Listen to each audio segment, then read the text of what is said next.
You said we was gonna get amazing games. You said that we might get Final Fantasy VII on the Game Pass situation. Xbox. You're not even done with the game, and you want to show me 16. And then on top of that, you want to show me all the classic Final Fantasies, and you only want to put it on Steam and mobile. And all you want to come to me and say, "Oh, Life is Strange. We show Life is Strange. Life is Strange. Its true colors." Well, I'm gonna show my true colors and watch that paycheck show strange numbers. Because honestly, you're not understanding what it means around here for us to be on some Square Enix shit, man. Y'all used to be the childhood favorite, but now I can't stand you.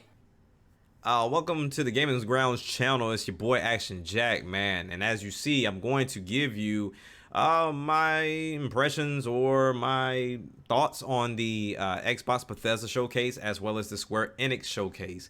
So let's start with the thing I don't have most to say about first, and that's Square Enix. The things I liked about the Square Enix showcase. Nothing. Now we're going to Xbox and Bethesda. So let's start off with the things I did like. I did like the fact that they started off with Starfield. They gave an actual release date of November 11th of next year. So hopefully we'll see gameplay throughout all of next year. So it leads up to it. So that way you can build the excitement, build the hype, and we don't get another Cyberpunk situation of let's give you nothing, promise you everything, and just fuck it all up. So let's just make sure that Starfield does what it's supposed to do, and Bethesda doesn't keep on the same trend of glitches or nostalgic. So we want to make sure this is a clean game, this game runs well, and that is interesting. So Bethesda, please don't disappoint on that.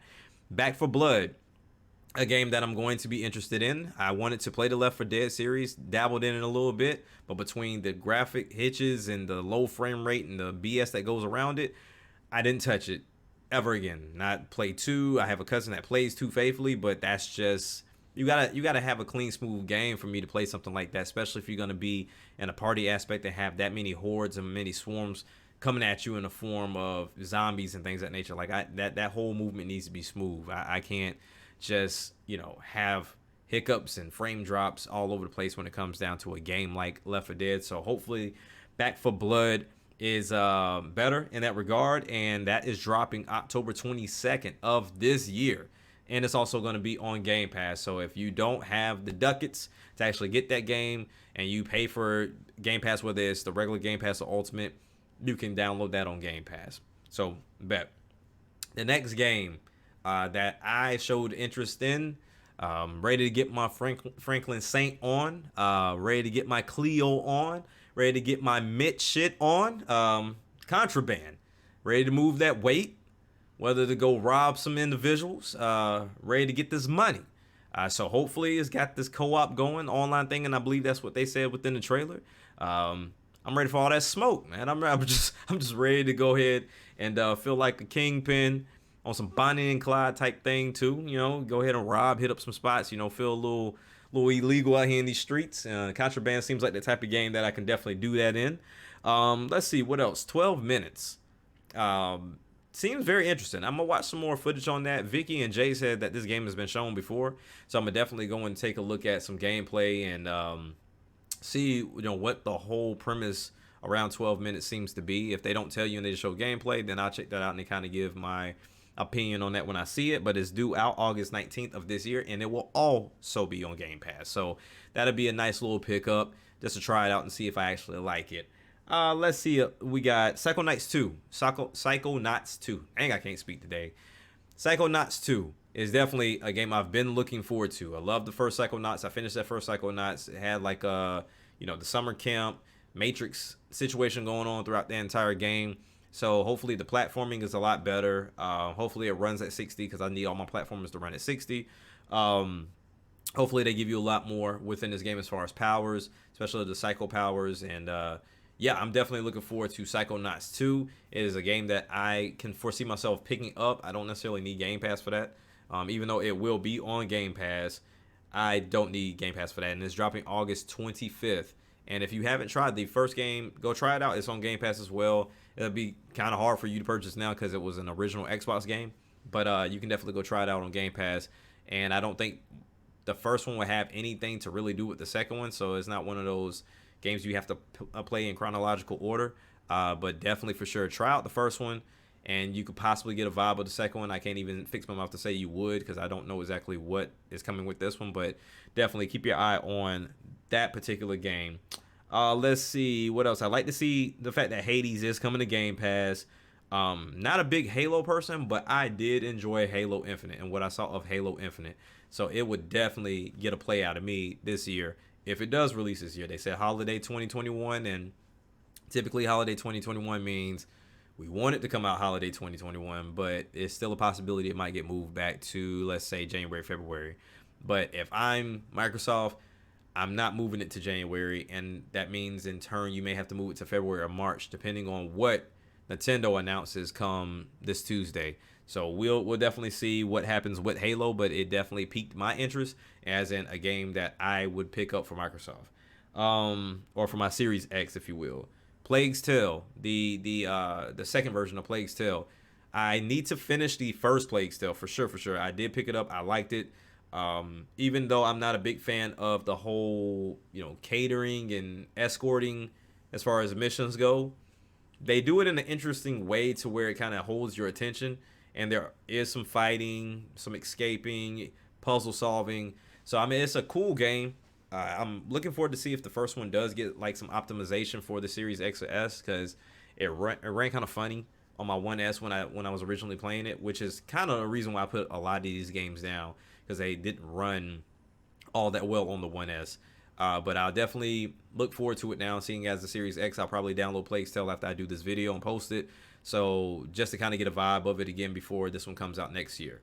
Let's see what else we got down here. Far Cry 6. Can't go wrong with that, but that was on Ubisoft's event, so I'm not going to go too much detail in that, but it does release October 7th, and it comes out on Game Pass as well. Replaced. That game looked amazing. It was like a mixture between Hotline Miami and Katana. Man, that game looks crazy. So I just wish they would replace it with 2021 opposed to 2022.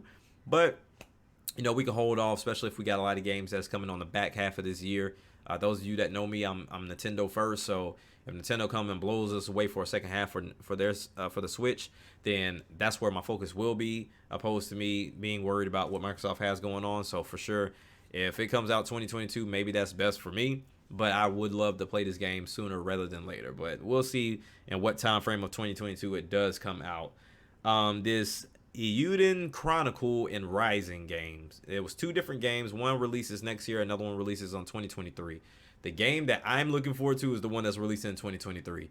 That looked like an awesome RPG, man. I'm a fan of RPGs, but that looked amazing from the art style with the 2.5D thing that everybody's doing now that Octopath popped it off.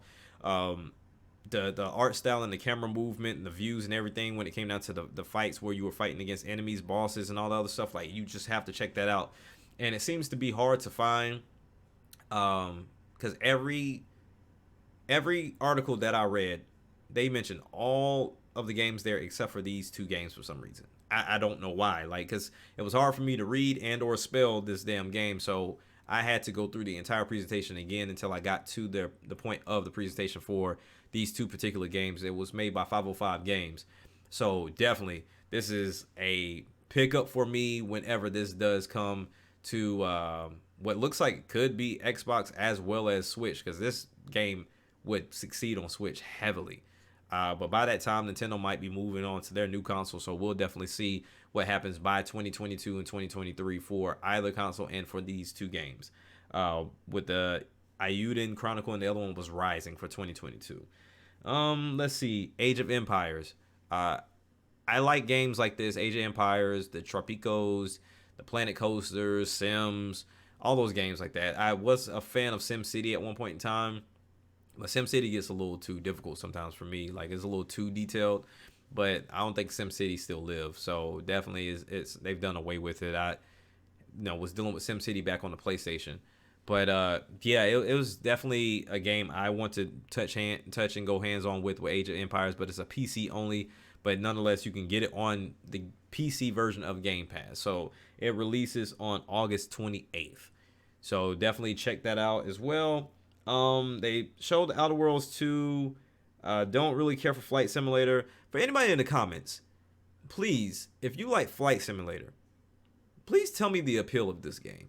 Not saying it's a bad game. Beautiful game. Please tell me the appeal of this game in the comments. Please, please, please. Or hit me up on Twitter about it. I play games like Farm Simulator and 18-Wheeler and things like that. I understood the appeal of them when I played them. So maybe it's something I need to play. But viewing this, unless you got like a full cockpit setup with the controllers, I don't get it. Because I don't see any missions. I don't see any tasks. I don't see a reason for me to fly from, let's say, Georgia to Japan. I don't see a reason. Like, I don't get it. But hopefully, y'all let me know. And apparently, there is getting some form of DLC with Top Gun as well. And it's all releasing on July 27th for consoles. It's already out on PC, but it'll be out for consoles on the 27th. And then the last two that piqued my interest were, ironically enough, the last two that ended out the show. And that was with Forza Horizon 5 and Redfall. I'm not quite sure what exactly it is that we're going to be doing for the game. Hopefully it doesn't trickle into the Back 4 Blood realm of things, but nonetheless, it looks like a very interesting game. The trailer had my attention. It had the humor, had my Melanin Queen. Definitely had everything in place that I would love within a game as far as what you're showing me. But I've been tricked before in regards to what you're giving me and what you're showcasing to me within these trailers. So I love to see gameplay before I give a little bit more of an investment with that. But for sure, I want to keep my eye on that game. And Forza Horizon 5, boy, that game about to make me go get a 4K TV. About to make me go get that OLED for real, man. Because that game looked beautiful, looked crazy.